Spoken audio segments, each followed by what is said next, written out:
Bom, gente, vamos lá, Colossenses capítulo 1, pega a sua Bíblia aí. Vamos fazer a exegese do texto, vamos ler o texto, vamos entender o que o Senhor quer falar conosco através do apóstolo Paulo. Vamos lá? Paulo, apóstolo de Cristo Jesus, pela vontade de Deus, e o irmão Timóteo,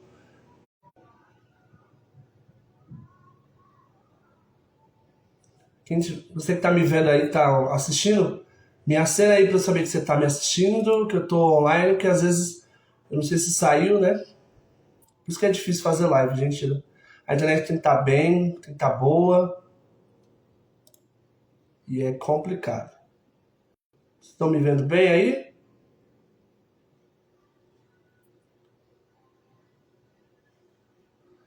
Quem tiver online aí, dá um oi para eu saber que você está me ouvindo e me vendo. Preciso saber.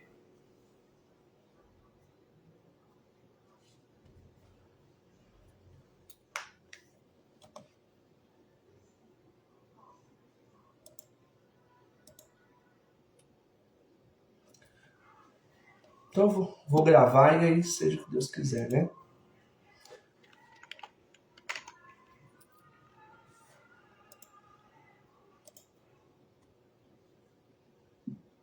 Bom, vamos lá, vamos ler aqui o que o apóstolo Paulo está dizendo para nós, Colossenses capítulo 1, e vamos ler aqui a partir do versículo 1. Vamos ler, é uma leitura, né? Eu quero estimular você a ler a palavra de Deus, né? Estou começando com Colossenses porque é o livro que eu estava lendo hoje, amanhã já vou ler o próximo livro. Eu gosto de ler a Bíblia na linearidade que ela está, né, colocada na Bíblia. Então eu terminei Colossenses, né? E agora eu vou para a carta de Tessalonicenses, tá bom? Então você que está me acompanhando aí, se você estiver me ouvindo bem, se você estiver me vendo bem, me dá um toque aí para eu saber que você está me vendo bem e me ouvindo bem, tá? É uma live de leitura bíblica. Vamos lá então? Livro de Colossenses, capítulo 1. Vamos ler aqui, vamos lá. Paulo, apóstolo de Cristo Jesus, pela vontade de Deus, e o irmão Timóteo, aos santos e fiéis irmãos de Cristo, em Cristo, que estão em Colossos. A vocês, graça e paz da parte do nosso Pai e do nosso Senhor Jesus Cristo. Né? Então a gente já sabe que essa carta foi escrita por Paulo, né? Na verdade ele estava falando e Timóteo estava escrevendo essa carta à igreja que estava em Colossos. Né? Então era uma igreja muito importante para o apóstolo Paulo. E vamos continuar aqui. Versículo 3. Sempre agradecemos a Deus, o Pai de nosso Senhor Jesus Cristo, quando oramos por vocês, pois temos ouvido falar da fé que vocês têm em Cristo e do amor que têm por todos os santos. Por causa da esperança que está reservada a vocês dos céus, a respeito da qual ouviram por meio da palavra da verdade o Evangelho, que chegou a vocês. Por todo o mundo, este evangelho vai frutificando e crescendo, como também ocorre entre vocês, desde o dia em que ouviram e entenderam a graça de Deus em toda a sua verdade. O apóstolo Paulo ele começa saudando a igreja lá de Colossos, e ele traz algo aqui muito importante no versículo 4. Pois tenho ouvido falar da fé que vocês têm em Cristo Jesus e do amor que têm aos santos. Né? Eu já quero destacar algo aqui muito importante. Não adianta a gente dizer que a gente tem fé em Jesus, mas a gente não consegue amar o próximo. Né? Não adianta a gente falar que a gente tem fé em Cristo Jesus e a gente não consegue suportar um irmão na igreja. A gente não consegue pôr em prática aquilo que nós aprendemos de Jesus. Né? É muito estranho quando eu ouço de alguém que diz que tem Deus no coração, que tem Jesus no coração, mas não consegue fazer o mínimo que é amar o próximo, que é suportar o próximo, que é entender as dificuldades que o próximo tem. E o apóstolo Paulo começa louvando a igreja de Colossenses, né, dos Colossenses, dizendo, eu tenho ouvido falar da fé que vocês têm em Cristo Jesus, mas também do amor que vocês têm pelos santos, ou seja, uns pelos outros. Eu sei que amar não é fácil, eu sei que amar o próximo não é fácil, amar os inimigos é mais difícil ainda. Mas uma das características daquele que ama a Jesus, ele consegue amar o próximo. Então já está aí o primeiro destaque para nós, para a gente entender o que o apóstolo Paulo está dizendo. Né? 5. Por causa da esperança que está reservada a vocês dos céus. Qual é a esperança, gente, que está reservada para nós dos céus? A salvação, a redenção, né? Reinar com Cristo em glória, né? A redenção desse corpo que é mortal, ser transformado em um corpo glorificado. Então ele está falando disso, né? A respeito da qual ouviram por meio da palavra da verdade. E aí tem uma vírgula, o evangelho. Querido, a única palavra da verdade hoje revelada a nós é o evangelho. Não é à toa que o próprio apóstolo Paulo, em outra ocasião, ele fala: porque eu não me envergonho do evangelho. Por quê? Porque ele é o poder de Deus.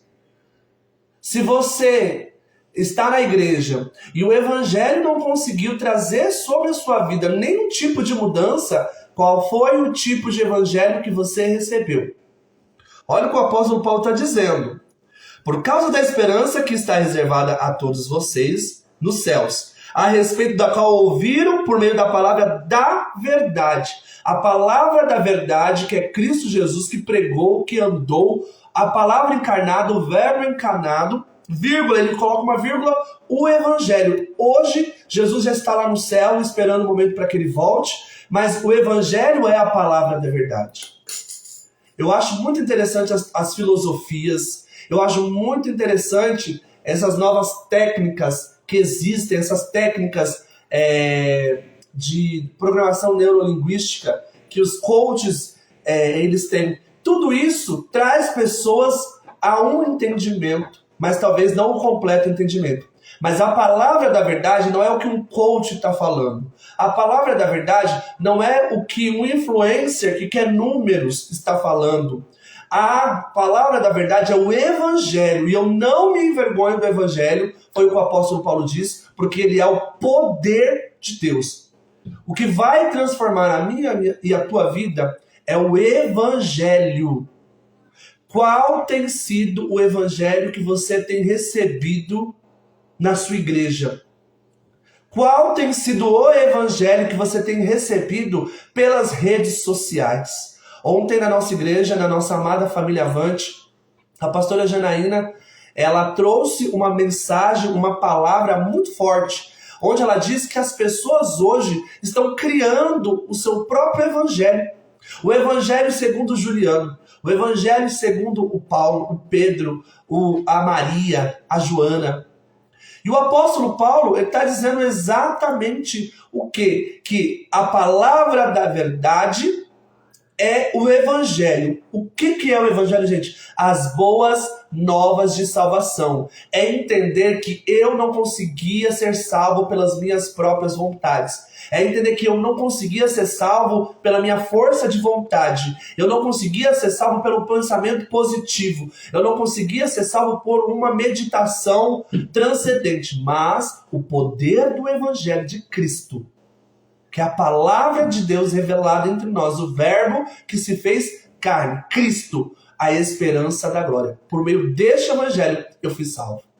Por meio deste evangelho nós somos salvos. E a nossa esperança, ele está falando, olha, por causa da esperança que está reservada a vocês no céu, a respeito da qual vocês ouviram por meio da palavra da verdade. Se a nossa esperança estiver em Jesus de Nazaré, não tem como dar errado.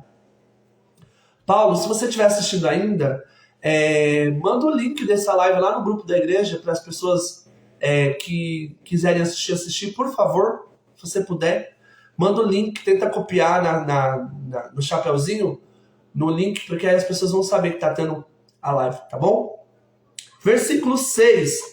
Que chegou até vocês por todo o mundo, este evangelho vai frutificando. Que chegou até vocês por todo o mundo, este evangelho vai frutificando e crescendo. Aqui eu faço mais uma parada. O apóstolo Paulo, ele começa falando assim, que chegou até vocês por todo o mundo, este evangelho vai frutificando, ou seja, ele vai produzindo fruto. Ele está gerando obras, né? A palavra original ali está dizendo a ideia de produzir uma fruta, gerar obras, produzir frutos em si mesmo. Olha isso. O evangelho é o único... vamos lá. O evangelho é a única ideologia, entre aspas, que gera fruto em si mesmo. O evangelho é o único... É a única palavra, é o único livro, é o único texto, é o único escrito que gera fruto em si mesmo. O evangelho não depende de mim para gerar fruto. O evangelho não depende de você para gerar fruto. Independente de mim e apesar de mim, ele dá fruto.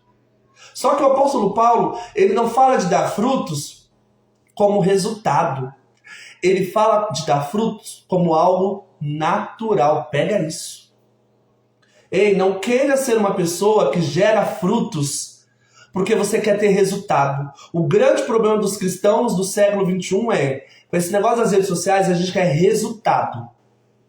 E o que o apóstolo Paulo está dizendo em Colossenses capítulo 1, versículo 6 o evangelho que chegou até nós, ele vai frutificando, mas ele não vai frutificando porque alguém está obrigando a dar fruto. É porque por si mesmo o evangelho dá fruto. Por quê? Porque ele é a palavra da verdade. Quem é a palavra da verdade? Jesus. E ele gera fruto em si mesmo. E ele não depende de mim, ele não depende das minhas emoções, ele não depende do meu humor, ele não depende da minha vontade, ele não depende do meu número de seguidores, ele não depende do meu número de pessoas que estão na minha igreja. O evangelho é o poder de Deus e ele vai gerar fruto porque é natural. Ei, tudo que é natural frutifica de forma natural. Não adianta você querer andar com Jesus querendo dar frutos postiços. Não adianta você querer andar com Jesus e querer gerar você mesmo os seus próprios frutos. Não, o evangelho dentro de você vai gerar os frutos. Mas não porque ele vai mostrar o resultado que você está dando, mas porque a natureza do reino de Deus é gerar fruto. A natureza do reino de Deus é intrínseco. Tudo que nós fizermos não vai ajudar o reino de Deus a dar fruto. E tudo que nós fizermos contra também não vai prejudicar o reino de Deus a dar fruto. Porque naturalmente o reino de Deus vai dar fruto. Porque é o poder de Deus. Porque é a palavra da verdade. E isso é interessante. E aí ele fala que esse evangelho está gerando fruto. E depois ele fala, e crescendo. Olha isso, que interessante. E a palavra crescendo aqui no original é fazer aumentar, ampliar, tornar grande. De multidão de pessoas, do crescimento interior. Querido, inchar não denota crescimento. Uma pessoa que está inchada não necessariamente ela está grande. E não necessariamente ela está saudável. Deus tem falado muito isso comigo na nossa igreja. A nossa igreja tem passado por um crescimento. Né? Nós passamos por uma tempestade muito grande. E a nossa igreja começou a crescer. E Deus já veio no meu ouvido. Ele falou assim, não se seduza pelo resultado que o seu trabalho está começando a dar. Porque isso não é crescimento. Crescimento é o que fica. E vamos dar um detalhe aqui. A árvore ela não dá fruto para ela mesma. A árvore dá fruto para os outros. O crescimento que a igreja, que o ministério, que o seu sonho, que o seu projeto está dando não pode ser em números, em quantidade. Tem que ser em qualidade. E fruto é fruto dentro e fora da árvore. O fruto permanece, porque Jesus diz que vocês vão e dão frutos que permaneçam, está lá em João 15. Então o evangelho não é uma coisa que incha, que infla, mas é uma coisa que cresce, que produz, que gera, e que os frutos permanecem, que vão gerando outros frutos, que vão gerando outros frutos. Ei, enquanto você estiver preocupado em dar resultado, você não vai gerar frutos. E isso, para o crente do século XXI, é quase que um suicídio. Um pastor que prega isso está cometendo suicídio ministerial. Porque as pessoas hoje, elas estão na época do fast food. Elas querem resultado rápido, elas querem milagre na hora, elas querem cura drive-thru, elas querem culto drive-thru, elas querem tudo fast food. Mas elas não querem gerar, elas não querem pôr a mão na massa, elas não querem abrir a terra, elas não querem limpar a terra, elas não querem plantar, elas não querem regar, elas não querem podar, mas elas só querem colher. E para dar fruto precisa de tempo. Quanto tempo nós estamos passando com Jesus? Quanto tempo nós estamos passando com a palavra? Quanto tempo nós estamos passando nos edificando? E o que o apóstolo Paulo está dizendo? O evangelho chegou até vocês e, primeiro, ele frutificou. E, segundo, ele cresceu. Olha isso. Para muitos, não, Paulo errou. Para muitos, não, acho que essa lógica não. Primeiro você cresce, depois você frutifica. Não. Ei, Deus vai fazer você frutificar no momento certo. Mas primeiro você precisa estar firmado em Cristo, no evangelho de Cristo, na palavra de Cristo, na verdade de Cristo. Evangelho não é oba-oba, evangelho não é facilidade, evangelho não é caixa eletrônico, evangelho não é Deus me deu, Deus vai me dar, Deus vai fazer. Evangelho é morte, é cruz, é renúncia, porque foi isso que Cristo fez. E esse tipo de pregação não ganha seguidores. Vamos continuar? Vamos lá para o versículo de número 7. Eu estou lendo aqui com vocês na Bíblia e também estou lendo no dicionário online aqui, porque tem palavras originais que a gente gostaria de ler, né? Versículo 7. Vocês o aprenderam de Epáfras, que é um cooperador, né? Nosso amado cooperador fiel, ministro de Cristo, para conosco, que também nos falou do amor que vocês têm no Espírito. Vou fazer um parênteses aqui. Quem é Epáfras? Olha, o apóstolo Paulo está dizendo aqui, um cooperador. Pastor, eu só sou o cara que fica na porta. Pastor, eu sou só a irmã que limpa a igreja. Pastor, eu sou só um irmãozinho pobre da minha igreja. Ei, até quando você vai esquecer o propósito para o qual você foi chamado em Deus? Que foi para frutificar. O apóstolo Paulo era o apóstolo daquela igreja, mas ele tinha pessoas que ele tinha sua confiança. Deus pode confiar a você alguma demanda no seu bairro? Deus pode confiar a você alguma demanda na sua cidade? Deus pode confiar a você alguma demanda na sua rua? Vamos diminuir. Deus pode confiar a você alguma demanda dentro da sua casa? O apóstolo Paulo, todo mundo sabe quem é. O Epáfras, aqui na Bíblia é citado. Se você for pesquisar em outros lugares, você vai ver mais. Mas Epáfras aqui era apenas um cooperador. Fiel ministro. E foi ele que levou o evangelho aos Colossenses depois de Paulo. Olha isso. 8. E quem também nos falou do amor que vocês têm no Espírito. Ou seja, eles estavam sendo testificados pelo Epáfras. Epáfras estava contando para Paulo do testemunho dos colossenses, do amor que eles tinham por Cristo, mas também pelos santos. Irmão, se você não está preparado para perdoar, então você não recebeu o evangelho. Se você não está preparado para renunciar, então você não entendeu o evangelho. Se você só está querendo ter vantagem financeira, vantagem amorosa, vantagem ministerial, vantagem profissional e acadêmica, então você não entendeu o evangelho. Porque nós precisamos testificar. Não era a própria igreja de Colossenses que estava contando o seu testemunho para o apóstolo Paulo, mas Epáfras, que chegou a Paulo, estava falando: olha, Paulo, o amor, a fé deles em Cristo e o amor deles entre os santos é real, é verdadeiro. Versículo 9. Por esta razão, desde o dia que o ouvimos, não deixamos de orar por vocês e de pedir que sejam cheios do pleno conhecimento da vontade de Deus, com toda a sabedoria e entendimento espiritual. Aqui, irmãos, é uma chave. Por esta razão, também nós, desde o dia em que ouvimos da fé que vocês têm em Cristo Jesus e do amor que vocês têm pelos santos, nós não cessamos de orar por vós e pedir que transbordeis, em outra versão, né, de pleno conhecimento da vontade de Deus. Não é isso que ele está falando? Com toda sabedoria e entendimento espiritual. Irmão, primeiro, 3 coisas que nós precisamos sair dessa live hoje entendendo. Primeiro, eu preciso ter e transbordar do pleno conhecimento da vontade de Deus para a minha vida, para a minha casa, para a minha família, para o meu ministério, para os meus projetos, para os meus sonhos.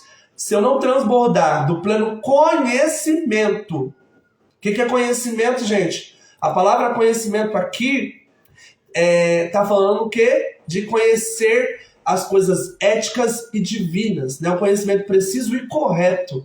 O apóstolo Paulo está dizendo o seguinte: nós precisamos saber quais são.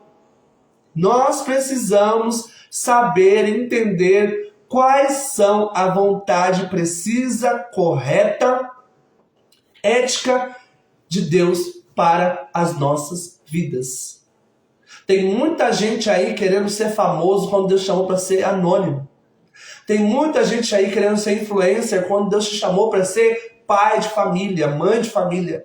Tem muita gente aí querendo ter sucesso no mundo quando Deus chamou para ter sucesso na vida profissional, na vida ministerial, nos ministérios que Deus chamou. Só que você quer se misturar com o mundo. Por quê? Porque você quer fazer parte do mundo. Não tem pleno conhecimento. Gente, as pessoas hoje, quando elas abrem uma live, quando elas fazem um culto, quando elas gravam uma música, na maioria das vezes, não são todos, obviamente, a intenção é vender. A intenção é ganhar mais seguidores. A intenção é ficar famoso. A intenção é ficar grande nas redes sociais. Quando, na verdade, o nosso maior desejo enquanto cristãos é transbordar do pleno conhecimento da vontade de Deus. Mateus 6. Todo esse capítulo é muito importante. Mas ele fala, buscar primeiro o reino de Deus, versículo 33. E a sua justiça e as demais coisas nos serão acrescentadas. Qual é a oração universal que nós conhecemos? Pai nosso que está no céu, santificado seja o teu nome. Venha a nós o teu reino, seja feita a vossa vontade, assim na terra como no céu. O que tem de crente que não quer viver a vontade de Deus aqui na terra, tá difícil. Querido, não adianta a gente querer viver nessa terra com a nossa vontade plena. Nós precisamos ter o conhecimento pleno da vontade de Deus. Senhor, qual é a tua vontade para mim? Qual é a tua vontade para o meu casamento, para a minha vida amorosa? Qual é a tua vontade para a minha vida sentimental? Qual é a tua vontade para a minha vida acadêmica? Qual é a tua vontade para qualquer área da minha vida? Você não ora falando para Deus, Deus, eu quero namorar com a fulana. Você ora falando assim, Deus, é a tua vontade que eu me relacione com a fulana? Você não ora falando para Deus, Deus, a empresa tal está com uma proposta, eu quero trabalhar naquela empresa. Senhor, é da tua vontade que eu trabalhe na empresa tal? Você não vai para a igreja querendo que Deus faça milagre, abra a porta, faça qualquer coisa. Você vai para a igreja e você fala, Deus, qual é a tua vontade nesta noite em adoração que eu te entregue como louvor, como leitura, como salmos, como hino, como cânticos espirituais. Nós precisamos ser cheios e transbordados da plena vontade, do pleno conhecimento da vontade de Deus. Deus quer que nós tenhamos relacionamento pleno com a sua vontade. E ele fala, para que transbordeis do conhecimento pleno da vontade de Deus. E de toda sabedoria. A palavra sabedoria aqui é Sofia. Sabedoria, inteligência ampla, completa, uso do conhecimento sobre diversos assuntos, sabedoria que pertence aos homens, ciência e conhecimento. Ei, Deus não quer que você tenha conhecimento apenas dele, mas seja revestido da sabedoria. Quando nós formos revestidos da sabedoria dele, nós vamos conseguir nos relacionar, nós vamos conseguir fazer tudo que nós precisamos fazer no nosso dia a dia, como pais, como filhos, como profissionais, em todas as áreas da nossa vida. Vamos correr que a gente ainda está no versículo 9, né? E isso para que vocês vivam de maneira digna do Senhor e em tudo possam agradá-lo, frutificando em toda boa obra, crescendo no conhecimento de Deus e sendo fortalecidos com todo o poder, de acordo com a força da sua glória, para que tenham toda perseverança, paciência com alegria. Vamos lá, versículo 11 de novo. Sendo fortalecidos com todo o poder, de acordo com a força da sua glória, para que tenham perseverança e paciência com alegria, dando graças ao Pai que nos tornou dignos de participar da herança dos santos no reino da luz. Ei, querido, somente quando nós entendemos plenamente qual é a vontade de Deus, quando nós recebemos a sabedoria de Deus, aí nós vamos conseguir ter perseverança e paciência com alegria. O problema do crente é que o crente não tem paciência. Eu tenho orado muito sobre isso. Um dos meus últimos vídeos que eu lancei aí é que eu preciso ter paciência. Nós precisamos ter paciência. Nós vemos um mundo que nós não temos. Mas como nós vamos adquirir paciência? A partir do pleno conhecimento da vontade de Deus para a nossa vida. E nós vamos perseverar, porque a gente tem a perseverança e paciência. Versículo 13. Pois ele nos resgatou do domínio das trevas e nos transportou para o reino do seu Filho amado, em quem temos a redenção, a saber, o perdão dos pecados. Querido, pela nossa própria força nós nunca vamos conseguir escolher Jesus. Mas o apóstolo Paulo diz aqui no versículo 13, ele, o próprio Deus, sabendo que nós não tínhamos condições de o escolher, ele nos transportou para o reino do seu Filho amado, em quem temos a redenção, a saber, o perdão dos nossos pecados. Quando nós perseverarmos e quando nós tivermos paciência e alegria no Senhor, nós vamos entender que nós já fomos transportados para o reino do seu Filho amado. Quem é o Filho amado de Deus? Jesus. Em quem nós temos a redenção. Não temos redenção em homens. Não temos redenção em pastores. Não temos redenção em apóstolos. Não temos redenção em papas. Não temos redenção em anciãos. Não temos redenção em nenhum homem nessa terra pode nos dar redenção. Apenas um que pode nos dar redenção. E o nome dele é Jesus de Nazaré. É ele quem tem o poder e total legalidade para nos perdoar de todo o pecado, desde que nós confessamos os nossos pecados e os abandonamos. E aí volta. Entendendo isto, aí nós vamos conseguir perseverar e estar em paciência com alegria, e também vamos conseguir ser cheios do pleno conhecimento da vontade de Deus, obtendo sabedoria e entendimento espiritual. As coisas espirituais só são discernidas espiritualmente. Não tem outra forma. Vamos continuar? Versículo 15, a supremacia de Cristo. Ele é a imagem do Deus invisível, o primogênito sobre toda a criação, pois nele foram criadas todas as coisas nos céus e na terra, as visíveis e as invisíveis, sejam tronos, sejam soberanias, sejam poderes ou autoridades. Todas as coisas foram criadas por ele e para ele. Ele é antes de todas as coisas e nele tudo subsiste. Olha isso. Ele é o cabeça do corpo, que é a igreja. É o princípio, é o primogênito dentre os mortos, para que em tudo tenha supremacia. Pois foi do agrado de Deus que nele habitasse toda a plenitude, e por meio dele reconciliasse consigo todas as coisas, tanto as que estão na terra quanto as que estão nos céus, estabelecendo a paz pelo seu sangue derramado na cruz. Ei, Evangelho de João capítulo 1 diz o quê? No princípio era o verbo era Deus, o verbo estava com Deus e por meio do verbo tudo que se foi feito se criou. Jesus é o verbo que se fez carne e se encarnou e viveu entre nós. Ele tem a supremacia. Em outro versículo, em outro texto, o apóstolo Paulo vai dizer assim, porque ele não usurpou ser igual a Deus, olha isso, mas a si mesmo se humilhou de tal maneira, assumindo a forma de servo. Olha isso. Ele não usurpou ser igual a Deus, mas assumiu a forma de servo, para que ao nome de Jesus se dobre todo o joelho no céu, na terra e debaixo da terra. E ao nome de Jesus foram sujeitos todos os principados e potestades, todos os poderes estão sujeitos ao nome de Jesus. Ele tem a supremacia porque ele é o Filho de Deus. Ele tem a supremacia porque ele é redentor dos nossos pecados. Ele tem a supremacia porque ele é o sacrifício perfeito. Ele tem a supremacia porque ele é o sumo sacerdote da qual nós devemos adoração na terra e no céu. A saber, Jesus Cristo, o homem. Aleluia. Tem mais. Antes nós estávamos separados de Deus. Na mente de vocês, né? Vocês eram inimigos por causa do mau procedimento de vocês. Aqui ele está lembrando Gênesis. Mas agora ele os reconciliou pelo corpo físico de Cristo. Olha isso.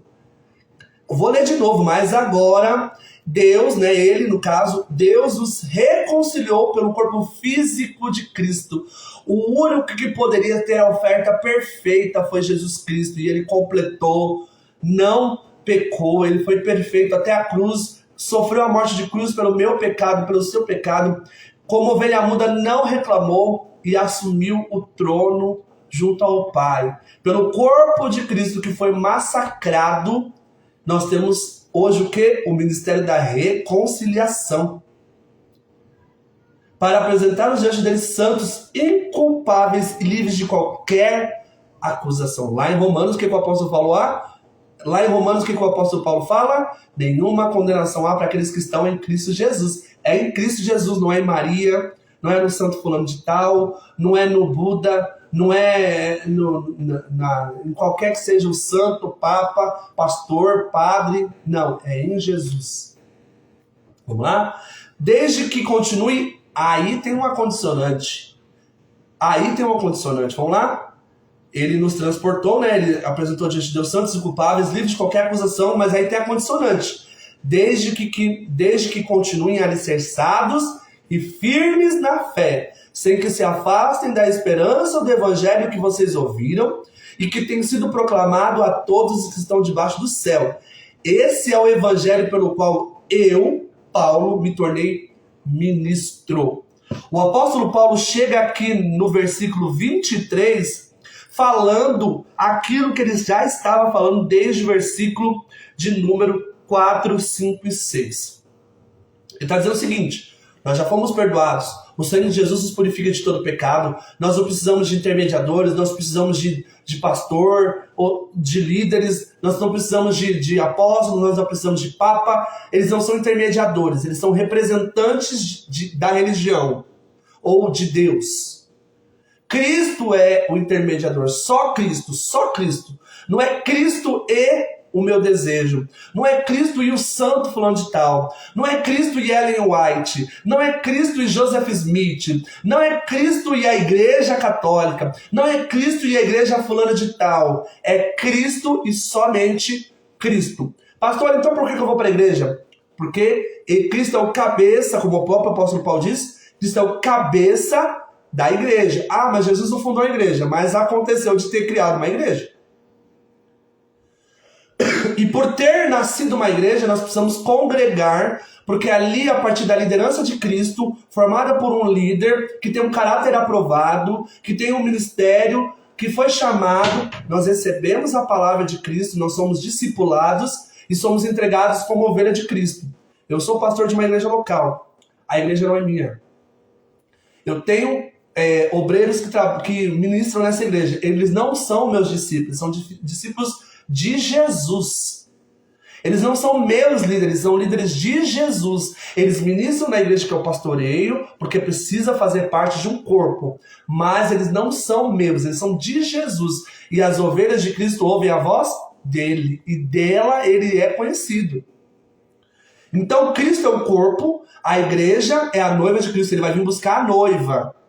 Porém, se eu não permanecer na noiva de Cristo, se eu não permanecer no evangelho que eu recebi, que é o evangelho, esse é a palavra de Deus.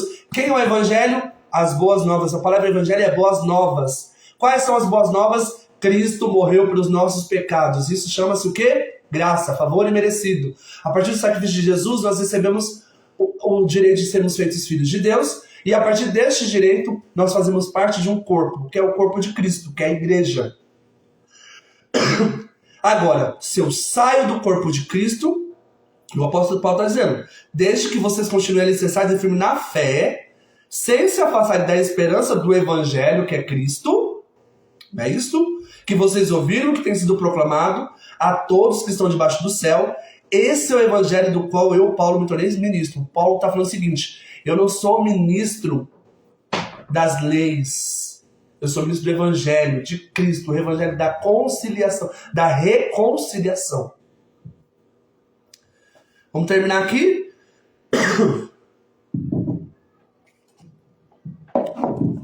Vamos continuar aqui? Agora me alegro em meus sofrimentos por vocês e completo o meu corpo. O que resta das aflições... Nossa, tô com uma tosse, gente, perdão. Vamos lá.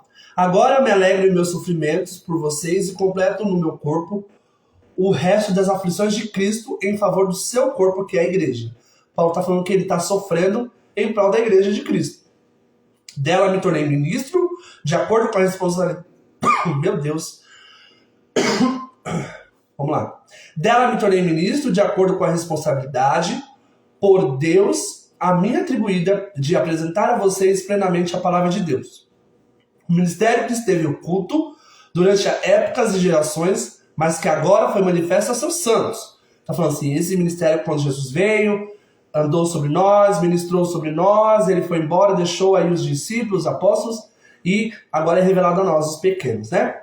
A ele quis Deus dar a conhecer entre os gentios a gloriosa riqueza desse mistério, que é Cristo em vocês, a esperança da glória. Pega aqui comigo, ó. E agora foi manifesto aos seus santos. Quem são os santos aqui? A igreja, somos nós. Aos seus santos. A ele quis Deus, a ele quem? Os santos, né? Deus quis revelar Jesus Cristo e dar a conhecer entre os gentios a gloriosa riqueza deste mistério, que é Cristo em vós, a esperança da glória. Faz isso, coloca isso na sua bio do Instagram, coloca isso no seu status do WhatsApp, escreve isso no teu caderno, tatua isso se você puder. Cristo em vós, a esperança da glória. Ah, Jesus, ele veio, ele esteve entre nós. Ele foi um homem de trabalho, de dores, foi acusado, foi ferido, foi morto, foi assassinado pelos judeus. Mas ele disse, eu vou para o Pai, mas eu deixarei um outro Consolador. Eu vou para o Pai, mas eu deixarei com vós um outro Consolador, a saber, o Espírito Santo. Quando a gente fala que é Cristo em vós, a esperança da glória, ele está falando que em nós está a expectativa, em nós está o regozijo, em nós está a expectativa confiante da eterna salvação que nós recebemos em Cristo Jesus. Ah, se você já está na igreja há 1 ano, há 10 anos, e você já não tem mais esperança de ver a Cristo, aceita Jesus de novo.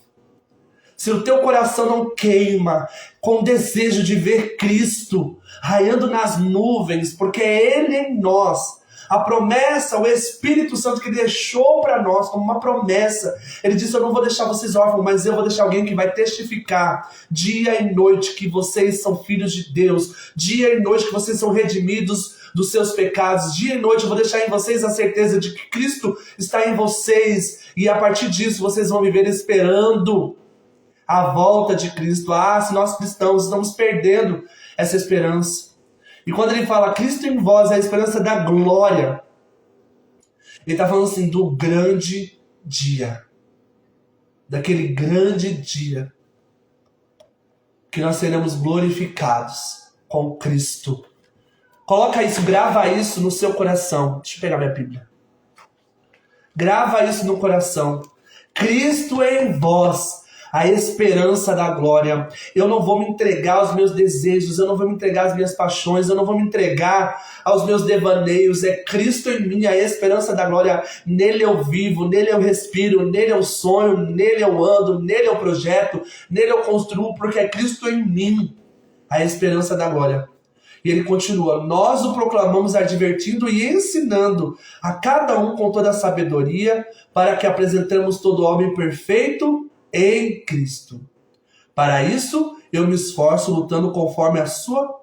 Para isso eu me esforço, lutando conforme a sua força, que atua poderosamente em mim. E ele termina o capítulo 1 dizendo: Cristo em vós, a esperança da glória. É nisso que eu estou trabalhando, é nisso que eu estou orando, é nisso que eu estou construindo, é nisso que eu estou vivendo, é nele que eu estou projetando. É Cristo em mim, é Cristo em você. Você precisa dormir hoje e acordar amanhã entendendo: é Cristo em mim, a esperança da glória. A minha esperança não está aqui, a minha esperança não está na minha conta, a minha esperança não está nos homens, a minha esperança está em Cristo, Cristo em mim, a esperança da glória. Que você possa receber essa palavra no seu coração e ser impactado por ela. Quero orar por você. Pai, eu agradeço todos que entraram nessa live, todos que meditaram a palavra junto comigo, todos que se acresceram um pouco mais de conhecimento. Pai, eu oro, Senhor, as palavras do apóstolo Paulo, eu oro as palavras do apóstolo Paulo nesta hora. Cristo em nós, a esperança da glória, para que nós possamos transbordar do pleno conhecimento da vontade de Deus, com a sabedoria no Espírito. Mais ainda, para que nós recebamos, Senhor, para que a gente receba também perseverança e paciência com alegria, e entendamos que o Senhor morreu naquela cruz para que nós tivéssemos vida, que o Senhor nos redimiu dos nossos pecados, e como também disse o apóstolo Paulo, nós oramos essa palavra, e no Senhor Jesus